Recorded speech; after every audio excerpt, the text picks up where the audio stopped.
Well, one of the first things that really marks uh, the new reality for Texans during Reconstruction is what has come down to us today as Juneteenth. What that the origins of Juneteenth is actually back to June 19th, 1865, when federal authorities finally come to Texas and announce to the slaves in Texas that they're actually not slaves and haven't been for some time.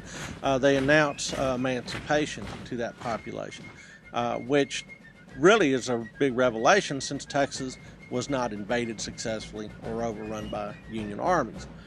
Well, under presidential Reconstruction, then, what you have to do is you have to pass a new state constitution that will allow that state to be readmitted. In Texas, here's how that goes. There's going to be a provisional governor of the state while this process starts to gin up and gain traction. The provisional governor of the state of Texas is A.J. Hamilton, or Colossal Jack Hamilton. He was a Texas Unionist, was actually commissioned as a brigadier general in the Union Army during the course of the war. And so he comes back and they say, all right, great, you're an acceptable Texan. You can be the provisional governor. As governor, he calls a convention that will meet, reestablish a state constitution, and in the process adopt the 13th Amendment, which is abolishing slavery, and repudiate any sort of state Confederate debt. Believe it or not, some of those defeated Confederates said, well, if we're back in the Union, somebody needs to pay all these bills that we ran up while we were a Confederate nation. Nice try.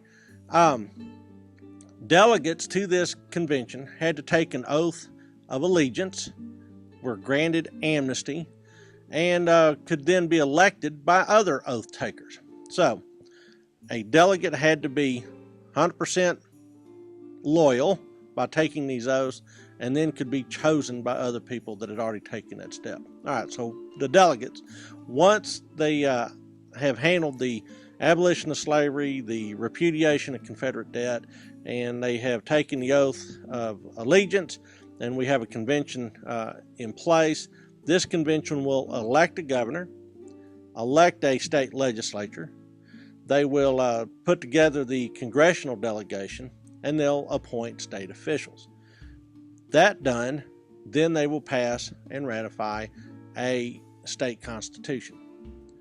Believe it or not, Texas manages to handle all this chore in a year. By June of 1866, under the premise of presidential Reconstruction, Texas has checked off all the boxes, they're back in. Well, who do they send to Congress, and who do they choose as their governor? Remarkably, they choose J.W. Throckmorton as the governor of the state. He is a former Confederate.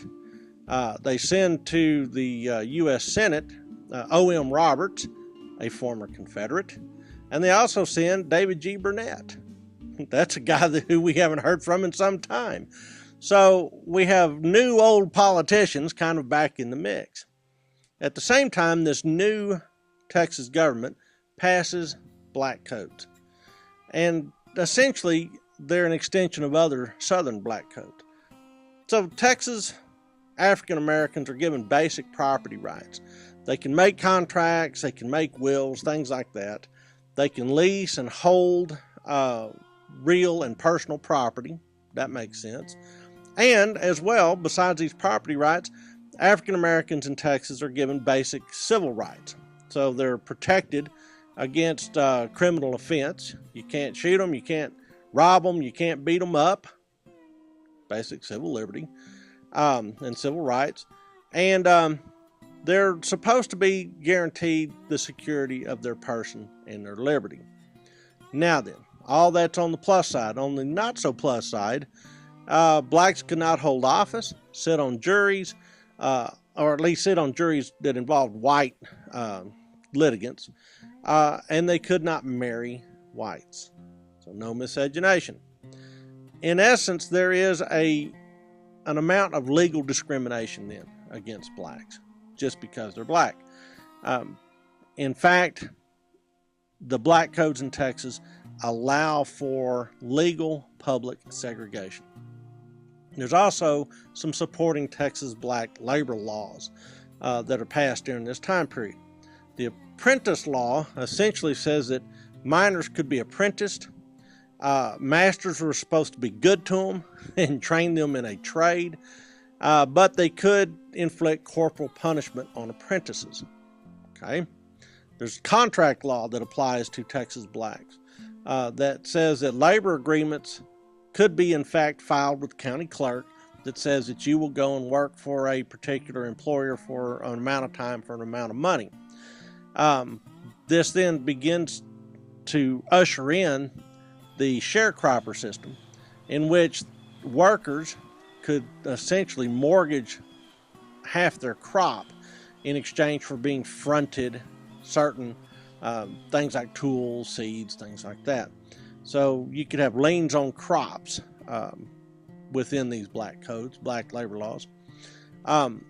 Owners could deduct wages for insubordination, time, theft, or destruction of property, absence, things like that.